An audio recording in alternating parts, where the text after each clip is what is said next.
আসসালামু আলাইকুম। তো আজকে আমরা আসছি নদীতে মাছ ধরা দেখতে। আজকে মূলত নদীতে কারেন্ট জাল দিয়ে কিভাবে মাছ ধরতেছে আপনারা এই ভিডিওতে কিন্তু সবগুলোই দেখতে পারবেন। এবং আজকে আমরা আসছি খানসামা নদী, দিনাজপুর জেলা খানসামা নদী এবং আত্রাই নদী দুটোই একই জায়গা। সো আপনারা অনেকেই চেনেন। এই নদীতে সারা বছর কিন্তু মাছ পাওয়া যায়, আর জেলেরা প্রতিদিন কোনো না কোনো জাল অবলম্বন করে মাছ ধরতেছে। মানে আজকে যদি তারা ঠ্যাঙা জাল দিয়ে মাছ ধরে, কালকে পাক জাল দিয়ে মাছ ধরবে, অথবা বড় জাল দিয়ে, অথবা কারেন্ট জাল দিয়ে।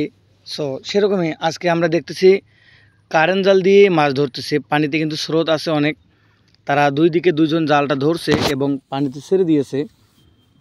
এখন জালটা যাচ্ছে এবং মাছগুলো যদি ওই জায়গায় থাকে অবশ্যই জালের ভিতরে লাগবে। সো ভিডিওটা আপনারা সম্পূর্ণ দেখবেন, কিভাবে মাছ আটক হয় সবগুলো কিন্তু আমি আপনাদেরকে দেখানোর চেষ্টা করব। এই যে একজন এই দিক দিয়ে টানতেছে বড় জালের মতো, আর একজন ওই দিকে ধরে টানতেছে, মানে প্রায় 100 হাত জাল হবে। দুজন দুই দিকে ধরছে এবং ধীরে ধীরে নিয়ে যাচ্ছে। এই যে দেখুন, আমরা এখন মাছগুলো দেখব। এই যে দেখছেন একদম সুন্দর পুঁটি মাছ এবং চালানি মাছের বাচ্চা, যেটাকে বলা হয় রুই, মিরকা, এগুলো বাচ্চা পাওয়া যায়। কিন্তু যেহেতু ছোটো জাল, এই মাছগুলো কিন্তু আটক হয়ে যায়। তো এখন কথা হচ্ছে, এই নদীগুলোতে কিন্তু কখনো পানি শেষ হয় না, তাই এই নদীতে বিভিন্ন ধরনের মাছ কিন্তু থাকে, বিভিন্ন ধরনের মাছ কিন্তু থেকেই যায়। এই মাছগুলো পাওয়া যায়, তারা প্রতিদিন মাছ ধরতেছে, অনেকেই মাছ ধরতেছে। এখানে কিন্তু কোনো বাধা নেই, যেহেতু নদী, বড় নদী, এগুলোতে মানে কারো মালিকানা নয়, এই কারণেই কিন্তু কেউ বাধা করে না। আর আমরা মূলত আসছিলাম মাছ ধরা দেখতে, তো ভাবলাম যে আপনাদেরকে একটু দেখাই আসলে মাছ ধরার কী সিস্টেমগুলো তারা অবলম্বন করতেছে, কি কি নিয়মে তারা মাছ ধরতেছে। দেখছেন এভাবে মাছ ধরা কিন্তু অনেকটা পরিশ্রম হয়ে যায় বন্ধুরা, অনেকটা কষ্ট হয়ে যায় মাছ ধরা। তারপরেও তারা মাছ ধরতেছে, আর যেহেতু খেতে হবে, আর যেহেতু তাদের একটা পেশা বা নেশা বলেন, যাই বলেন, মাছ ধরা যেহেতু তাদের একটা অভ্যাস হয়ে গেছে, তারা কিন্তু যে কোনোভাবেই কিন্তু মাছ ধরবে।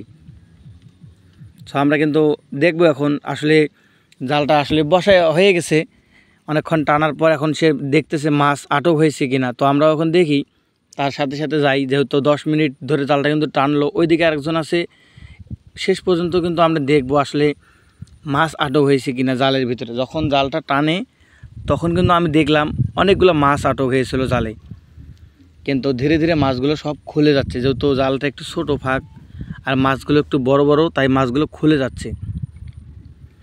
তো আর দেখতেছে আসলে মাছ আটক হয়েছে কিনা, তারপরে আবারও জাল টানবে। এরকম করে 10 মিনিট জাল টানবে আর মাছগুলো দেখবে আছে কিনা। ওই যে ওইদিকে আরেকজন দেখতেছে, এইদিকে ভাইটা যাচ্ছে ধীরে ধীরে। এই যে একটা মাছ কিন্তু লাগছে, তো আমরা দেখবো আসলে এটা কি মাছ লাগছে। এই যে দেখছেন একদম পুঁটি মাছ লাগছে, এটা একদম তাজা পুঁটি। এরকমভাবেই কিন্তু মূলত প্রতিদিনই মাছ ধরতেছে, অনেকটা সময় নষ্ট করে তারা এরকম করেই মাছ ধরে। সো আসলে ওই ভাইটা ওই দিক দিয়ে মাছ খুলে আসলো এবং এই দিক দিয়ে গেল মাছ খুলের জন্য।